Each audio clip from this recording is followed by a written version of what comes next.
Hey, how's it going? My name is Gabby. Welcome back to my channel. And today we're going to be doing a reading vlog that I am very excited about because it's a video that I've been seeing getting really popular around booktube lately, and so I wanted to give it a try. It's basically where you let a random number generator decide how many hours you're going to be reading today. So I'm going to go to the website of like a random number generator. We're going to put in the hours between 1 hour to 12 hours, and then we're going to see how many hours it's going to decide that I have to be reading today. I will link down below some other vlogs of like some of my other booktube friends that I've been seeing doing this that kind of like inspired me to want to make this video. But I just thought it was a fun way for me to be able to do a kind of like reading and also kind of like day in the life vlog at the same time. I mean, gosh, depending on how many hours I get, like we could be spending literally the entire day together. I know 12 hours is going to be like my maximum amount of time because right now I just woke up. It's just after 10 a.m. right now. And so if I get 12 hours, like that would literally be reading until 10 p.m. tonight, like non-stop. And I obviously would like to get more than like 1 hour because I want to spend some time with you today. So, I mean, ideally we would be somewhere in between the 1 hour and the 12 hours. Okay, so Google has its own little random number generator. So the minimum one that you can do is 1, and then maximum instead of 10, we're going to do 12, and then we're going to generate. Oh, I got 4 hours. Okay, I could do 4 hours. All right, so we're gonna be reading together today for 4 hours. I figured the best way for me to do this would be to pull out the actual like timer on my phone and start timing myself every time that I start reading to make sure that I'm actually reading for 4 hours, you know what I mean? You might be wondering as well, what am I going to be reading today? And I'm actually going to be starting on Happiness Falls by Angie Kim, which this is one that I am so excited about because it's from the same author as Miracle Creek, which ended up being one of my favorite books when I read it back a few years ago now. This one, I do have the audiobook from my library, but the audiobook shows that it's 13 hours long. I don't know if there's any chance that I could somehow fit this 13-hour audiobook into 4 hours. I mean, I do usually listen on like pretty high speed, but even if I was listening to it at 3 times speed, would I be able to get through that in 4 hours?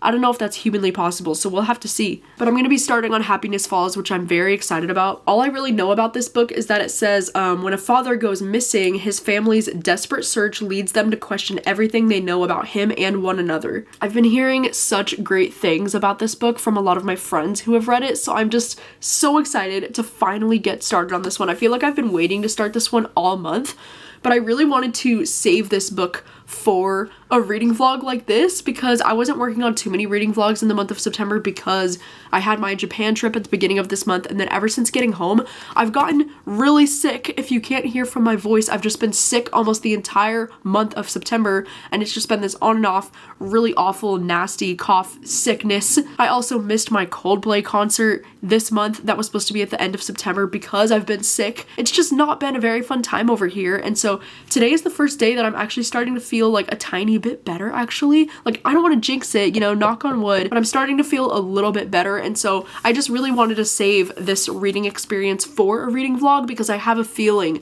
this might end up being a new favorite of mine, and I wanted to, you know, capture my feelings as I was reading it. So that's why I'm so excited we'll be reading this together today. But if you are wondering, I'm also currently in the middle of like a few different romance books because I've just had the longest couple of weeks where I've just been sick in bed. I've just been like listening to a lot of audiobooks, reading a lot of manga, just reading a lot of books in general. I also, like, if you can't tell from the layout of my room, last night I got the like random urge again to want to like completely reorganize my room, and so I changed. Like, the bed is now back in this corner over here when it used to be like right here by the window, and then I also moved the bookshelf over to the side wall here again because I just couldn't I don't know, there's something about the fall time. I just like to have the bed tucked back into that cozy little corner over there. And like last night, it was pouring rain last night. It was actually kind of amazing. I just miss the sound of the rain so much, and we're supposed to have another couple of like rainy, gloomy days here in Washington, and I'm just like, oh my god, bitch, like fall is here, let's go. So yeah, anyways, I'm gonna go ahead and get started on the day. I'm gonna go ahead and just change. I'm gonna start on breakfast. I think yesterday I was able to make this avocado toast, which I never usually have avocado toast for breakfast. Like I've really never really done that, but I saw this recipe that was like avocado toast, and then you put hard-boiled eggs kind of like on top of the avocado toast, and you just eat it all together, and it was freaking delicious. And so I think I'm gonna try to do that again today because that was so good. And so I'm gonna do that and then maybe have some like fresh fruit on the side with it. And then I might even try to like go on a walk this morning because it's not currently raining right now, but it is that like kind of gloominess out that I do love walks in this kind of weather. So I might go ahead and take a walk. We'll just have to see, but I will take you with me and we'll be vlogging throughout the day.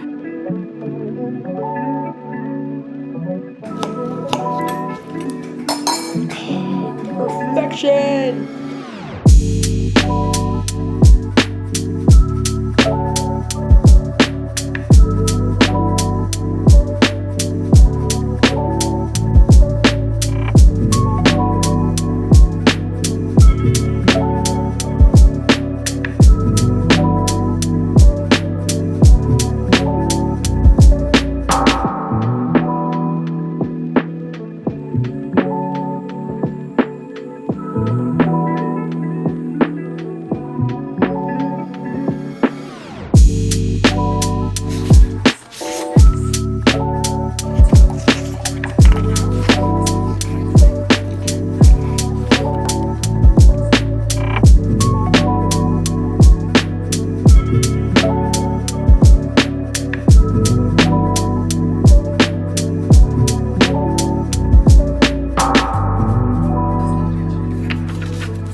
Hey, hi, I've been reading for an hour. For this hour, I've gotten 82 pages into this book, and I thought I would try to like challenge myself in a way because I was like, for this vlog, since I'm only reading for 4 hours today, I was like, what if for each hour of reading, I try to read in a different location of my apartment?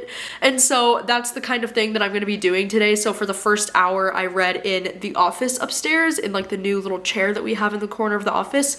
And so for the second hour, I'm gonna be reading down here on this cute little chair. I mean, I know it's like, who really cares, you know, where I'm reading, but I just thought it would be fun to like mix it up, the scenery, you know, of where I'm reading every hour. But that first hour of reading went really well. You know, as I just said, I got about 82 pages into this, and I just hit part 2 like a couple pages ago, which is actually so perfect. Like, I wasn't thinking it would work out that way, but this book, I'm already so invested. I'm already obsessed. I love the way that this book is written. Something that I think is really unique about the way that this book is written is that we get like footnotes from this character, because she says she has like a bad habit of kind of like over explaining things that some people don't really care about. And so she was like, but if you do care about them, I'll put them in like the footnotes at the bottom of the page to kind of like further explain different things that she's talking about, which I really like. And it's really cool because I'm listening to the audiobook too, and the audiobook does include the like audio narration of the footnotes, like at the spot where she would, you know, put that extra time in. So I think that's really cool. And you know, as I said, this story is about this father who's gone missing. We're just following this family. We're following from the perspective of this young teenage girl. Her name is Mia, and she's our protagonist. I think she's actually about like 20 years old, and then she has this twin brother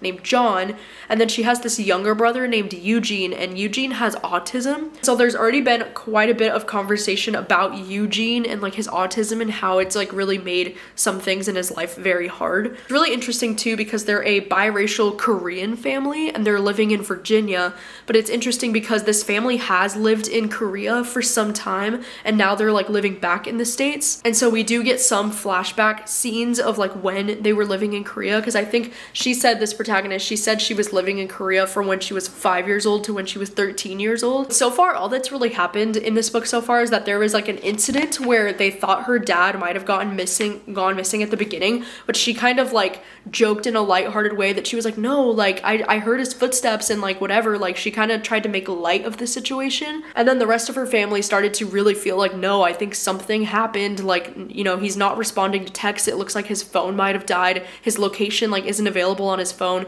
And so they're really starting to get concerned that something could have happened to her dad. And so now we're getting to the point where the police are starting to get involved and she's starting to feel guilty that like maybe she could have done something sooner to like prevent, you know, her dad from like being in danger potentially, or like they don't know what happened to her dad. And so far the plot is like very simplistic, you know, it's just like her dad's going missing and you're just trying to, you know, follow this family as they're trying to navigate this. And this book also takes place in a post-COVID world because they are talking a lot about the pandemic and how, you know, the pandemic made things really hard on their family. But there's something about the writing so far. Like the writing is already so interesting and so engaging. I actually really like the fact that we're following from the perspective of this character Mia out of all of the members of the family. Like I do think that she's a really interesting point of view to have, and I'm glad that the author decided to go with her as like the protagonist of the story, at least so far. Like I don't know going into later parts of the book if we're gonna like change perspectives at all, but I really do like following from Mia's perspective. I like that she's like slightly, you know, like older than a teenager, but she still kind of has that like teenage like sarcasm and like teenage angst that just makes her like really entertaining to read. I also just think there's been so many beautiful quotes so far. I like how she talks about how language really matters and like how the words we use really matter, and I like how she's got the police officials to stop using the phrase committed suicide, because she says by saying committed suicide you're victim blaming, or you're saying that that's like inherently judgmental because you use the word commit when you're talking about people committing a crime, committing fraud, committing murder, and she says you don't commit strokes or depression. And so she got the police to like change the way they talk about suicide, and I never really considered how that phrase can be like really judgmental when you say it that way. So I just think that's really interesting, and I'm just loving the writing style so much. So I'm just gonna sit down here and read with my cozy little blanket and read for another hour and update. I'll update every hour with more thoughts, and I'll change my reading location, you know, gotta keep it interesting. Anyways, let's get back to it.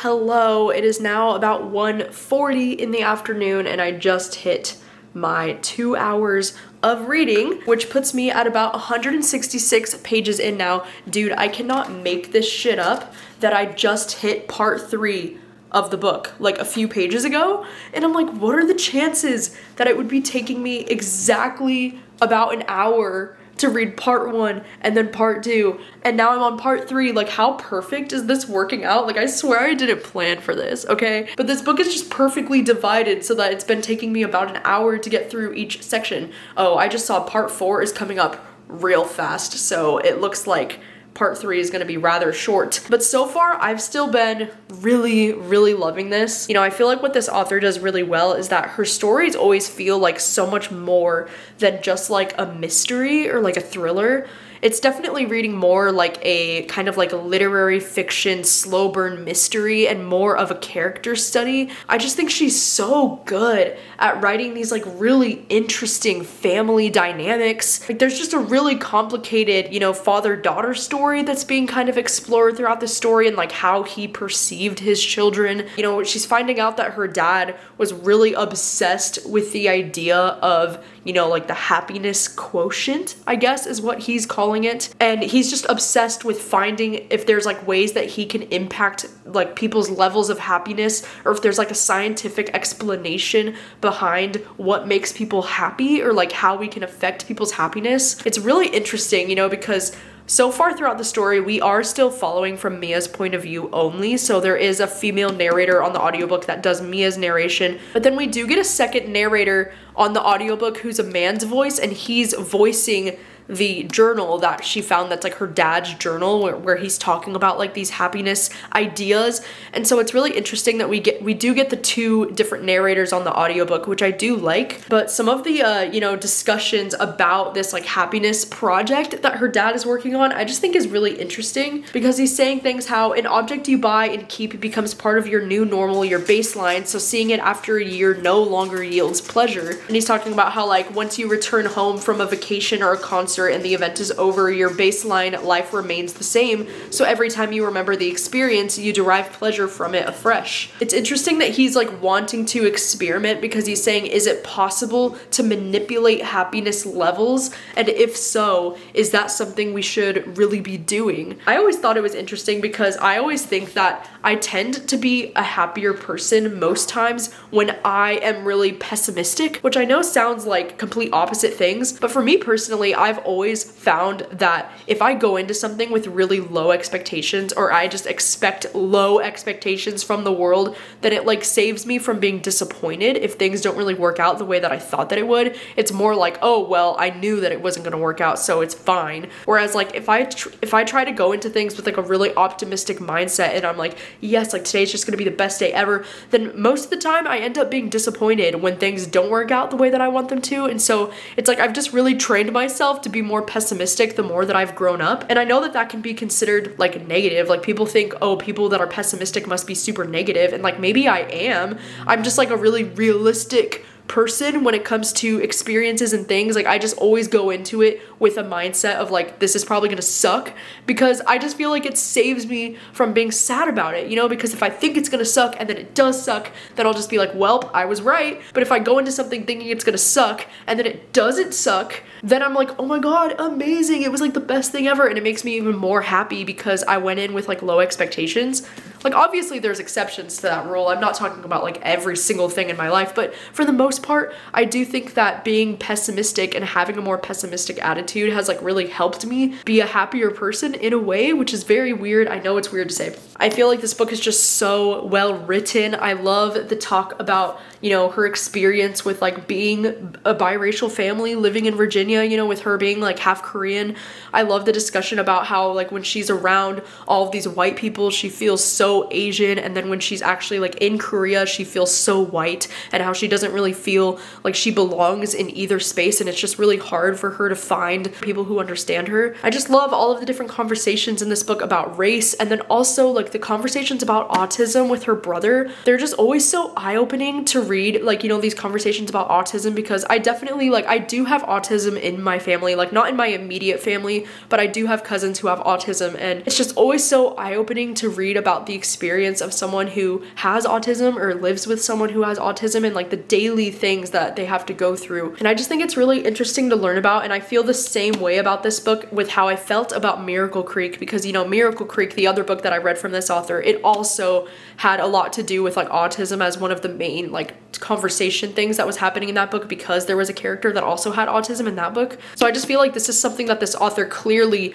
is a topic that she knows and understands very well, and she's able to do it in such a sensitive but also like thought-provoking and interesting way. So I'm loving this so far. I just decided I wanted to heat up these little I got these little apple pastries, like they're little apple bite-sized mini pastries that I got from Safeway the other day. They're just so freaking good, and I love apple, like anything apple in the fall time is my jam. And so I'm gonna heat these up, and then I'm gonna go to my third reading location of the day, which is probably gonna be my bed, because I'm just ready to like curl back up in bed. It's still so like weird and windy and cold outside. It's not raining yet, but it still looks like it could rain. So like I'm hoping it'll rain. I don't know, maybe it will.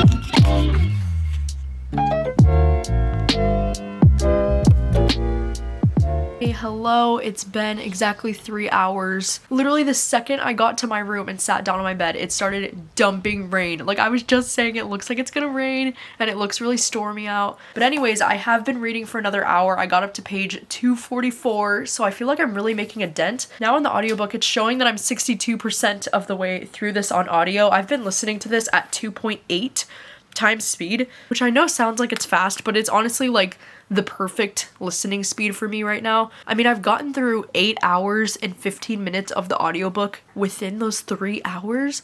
So like I love being able to listen to audiobooks on a faster speed because not only is it like easier for my brain to understand and stay focused when the audio narration is going a little bit faster, because if I put it lower than like 2.5 times speed, then it's like too slow and I'm gonna get like distracted and like, you know, not focus on what I'm listening to. So that's why I need to up it to that speed. I don't know, I get questions a lot about why I listen to audiobooks so quickly, and it's usually just because that helps me focus. Like listening to it at that speed helps me pay attention to it. But anyways, yeah, I just hit page 244.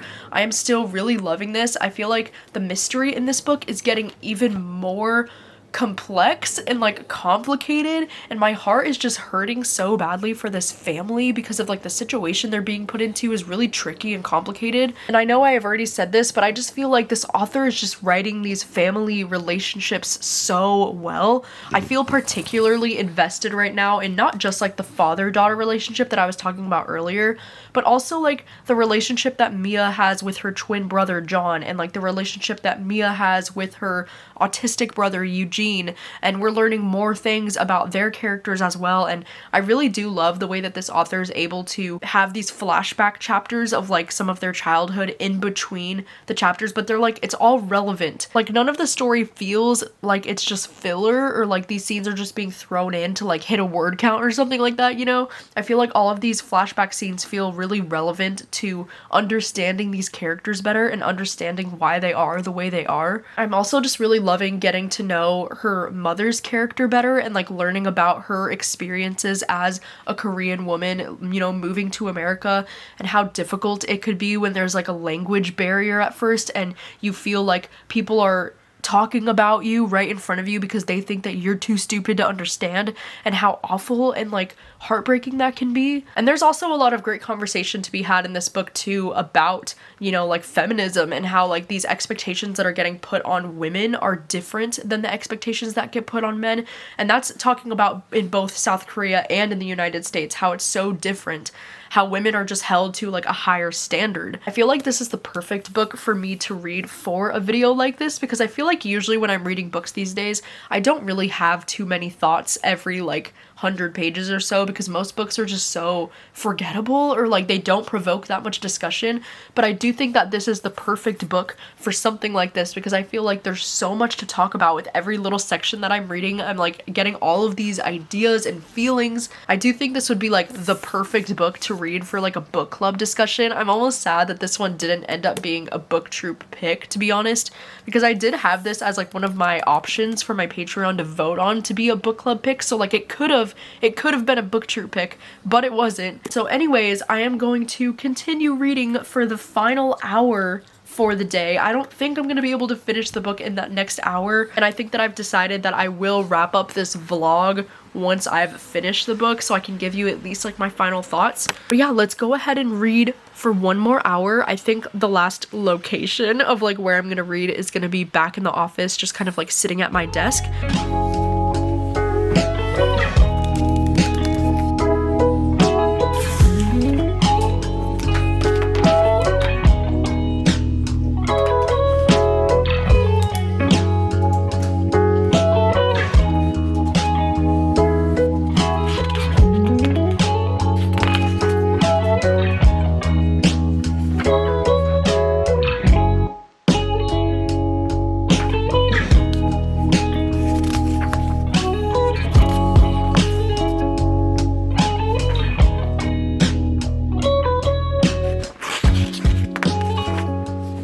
Hello, it is just after 4 o'clock in the afternoon and I have been reading for 4 hours and 2 minutes. I was gonna stop it right on the 4-hour mark, but I was right in the middle of a really intense chapter, and so I ended up finishing up that chapter. I'm now 326 pages into this book, and this book is only about 370 pages long, so I really only have about 50 pages left. It's really cool too to see that in the audiobook, I've been able to read about 11 hours of the audiobook in those 4 hours. So like it's kind of cool to see how quickly I can actually like listen to an audiobook when I'm listening to it at a certain speed. But yeah, I'm 85% of the way through it. I actually only have a little bit less than 2 hours of this audiobook left for those last 50 pages. It might seem like a lot, you know, because I was thinking like, oh my gosh, this book is only 370 pages. Like, why is the audiobook 13 hours long? But I really do think it's because the writing in this book is so dense, and especially because there's like a lot of footnotes and different things going on like that. Oh my gosh, I mean, that last chapter that I just read, I was like, ugh, I was like holding my breath for like almost the whole chapter because things are really starting to come to a head with this whole situation with like her dad going missing and trying to figure out what happened with him. It's really emotional too. Like there was almost just a scene that like almost brought tears to my eyes because I was like, oh my gosh, like I just feel so much for these characters. And I feel like the story is just written so well because it just really like tugs at your heart. I also, when I was saying earlier that the story takes place after COVID, I was wrong in saying that it was after COVID because this very much does take place during COVID, and I didn't even realize when I started this book that it actually does take place during the year of 2020. So like it's really interesting to see how, because this story is taking place during COVID, how that's impacting a lot of different elements of the story, especially in terms of like the police and like a lot of these jobs. They're still trying to figure out how much they can do when like people are getting COVID and like there's all these regulations of like lockdowns, and they're still trying to figure out like what they can do. I don't know, it's just making it really interesting. And then also with, you know, with this family being Asian, and with, you know, right when COVID was happening, with that surge of like hate against Asian people, when all that was going on, that's also playing a part in this story, and that's really hard to read about. And I don't know why I didn't realize that this book was actually taking place in 2020, because I feel like at the beginning of this book there was a lot of mentions about how like, oh, people were wearing masks and they were talking about quarantine and stuff, and I don't know why I had just assumed that they were talking about it like those things had already happened and that we were like living in a post-COVID world. But like, no, it's been made very clear to me that this book is taking place during the year 2020, and I'm like, oh shit, okay. So that adds a whole layer of like intensity to the story to me, for like these things to be happening during this year that's already so chaotic and scary just as it is. Also, there was like a quote that I just read that like perfectly captured what I was trying to say earlier, because she was talking about her grandma and how her grandma was trying to say that no history can ever really capture just how brutal something could have been for that individual to go through, because she was kind of talking about the Korean War. Like her grandmother was talking about this and saying how horrific it was and how awful it was to live through.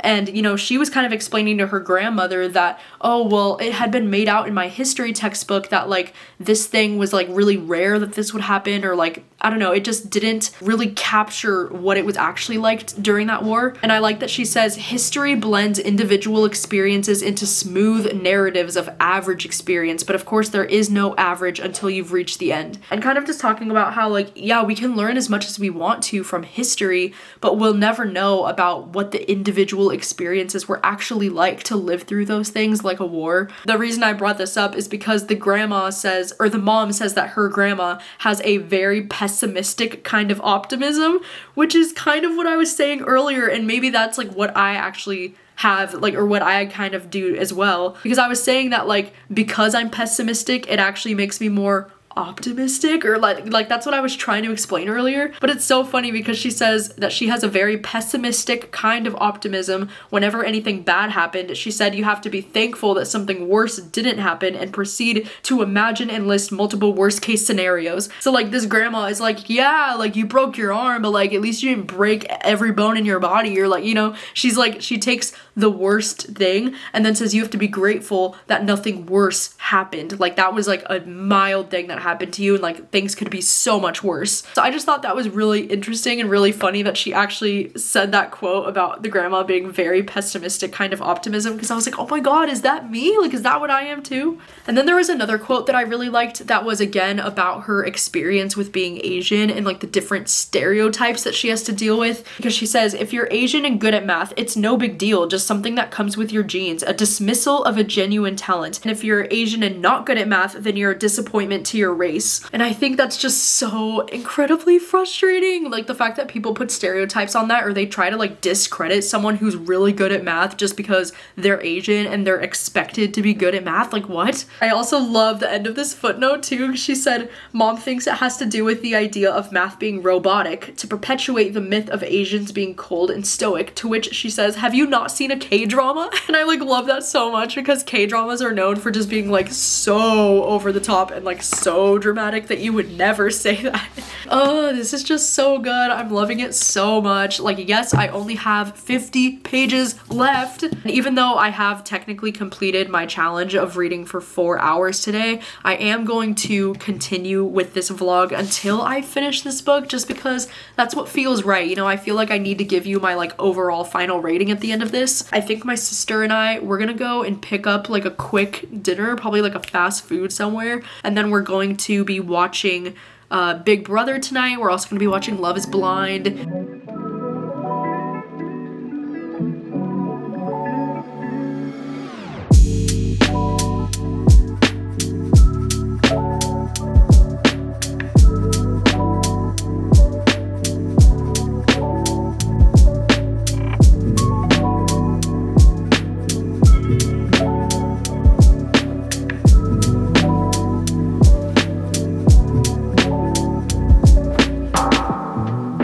While I was on my morning walk this morning, I was still listening to this on audio, and then right when I got back from my walk, I just finished listening to this one on audio. And honestly, like at the end of this audiobook, I nearly burst into tears just because I was so, I just felt so emotionally connected to this story, and I was kind of like sad that it was over, to be honest, because I just really feel connected to this family and these characters, and they all just feel so real to me. I would highly recommend the audiobook for like a number of different reasons. I think the audiobook is so great, and I think part of the reason why the audiobook is so fantastic is something that I can't even tell you about because it's kind of a spoiler. And so I would just recommend the audiobook, and if you do listen to the audiobook, I would listen all the way through to the end because they talk about something that was really unique and special about the production of this audiobook, and they really went all out with like the production of this audiobook and having a specific voice for a specific character.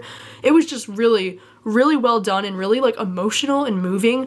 I also think it's good to, you know, read the author's note at the very end of this book because this author goes into great detail discussing like her personal connections to this story and how she has a son of her own who deals with autism, and how, you know, she herself was like, she lived in Seoul, South Korea when she was younger and she moved to America, and a lot of these, you know, experiences of like being Asian in America are experiences of her own. And like, and there's so much talk in this book about language and how people really equate your intelligence to if you're able to communicate your thoughts and your ideas, and how sometimes the language barrier can be so difficult for people to be able to communicate their thoughts and their ideas, and how it's just like your intelligence is not reflected by what you're able to communicate. And I just love the message of that in this book. And I also just love, you know, because this author also talks quite a bit about like her own happiness theories and how she was always really fascinated by all these different theories of happiness, and how some of those theories also like made into this story and like became a part of this story. And I loved that about this because I feel like not only was this book a typical kind of like mystery book where like a father goes missing and you're trying to figure out what happened to this missing character, but this story is just so much more than that, you know? It's a really complex and interesting story about a complicated family and their complex relationships, and each one of these characters feels so fleshed out and so important to the story. And I just love the way that this author writes. Like, I love it so much. Like, these are exactly the kind of books that mean so much to me, because not only do they have like a fun kind of mystery that's keeping you engaged in the story, and it's also like one of those mysteries that really makes you think, and it's a very thought-provoking one because it's not that simple. Like, it's not as simple as like a father going missing. It's like, it's a little bit more complicated than that, but I don't want to spoil anything about the mystery elements of this book for you. And I also just love the discussions about, you know, race, about language, about happiness, and like happiness theories insecurities in general, I think is a really interesting conversation topic. Literally, while I was on my walk this morning, I stopped walking and I like pulled my book out of my backpack, and I had to like underline while I was walking because I was like, oh my god, this is such a beautiful concept. But you know, in this story, their dad, he talks a lot in his journals about how people have a certain baseline when it comes to their happiness, right? And a lot of people, their baseline is like their present day, their current life. This is your baseline, and then you try to like build on top of that to achieve happiness, right? So like if I have what I have right now, then I always like try to imagine myself having more, and we always want to have more than what we have, and we think that's what's going to make us happy. But I love how he says, don't let what you already have be the baseline. Think of yourself before you gained what you have and remind yourself how much you want that. So it's like he's saying that you should try to want the things that you already have in your life, and like try to imagine yourself 5 years ago who was probably so desperate to get to where you're at today,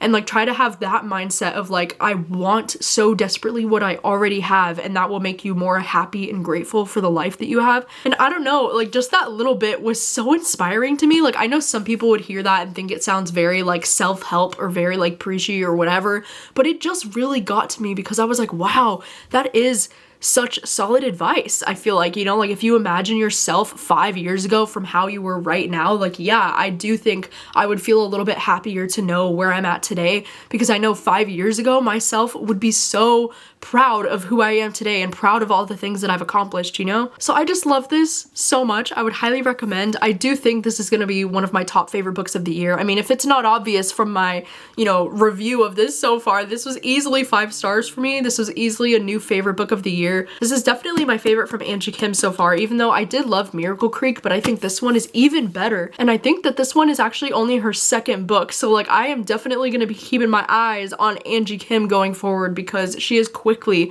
becoming a new favorite author of mine. And I can't wait to see what she does next. But like, goddamn, this was beautiful. This was stunning. Thank you for hanging out with me over these last, 24 hours. I would love to know if you have read this book. I would love to know what are your thoughts on it. What did you think of it? Or if I have convinced you in any way to check out this book, I would love to know that as well. I'd also love to know if this style of video is something you would like to see from me again, where like a random number generator decides how many hours in a day that I read. I know that this time I only ended up getting 4 hours, but if I were to do this again in the future, would that be something you are interested in seeing from me? Just let me know, because I did have a really fun time filming this video today, and I would like to do it again in the future, so let me know what you think about that. But thank you so much for watching as always, and I will see you very soon with another video. Bye!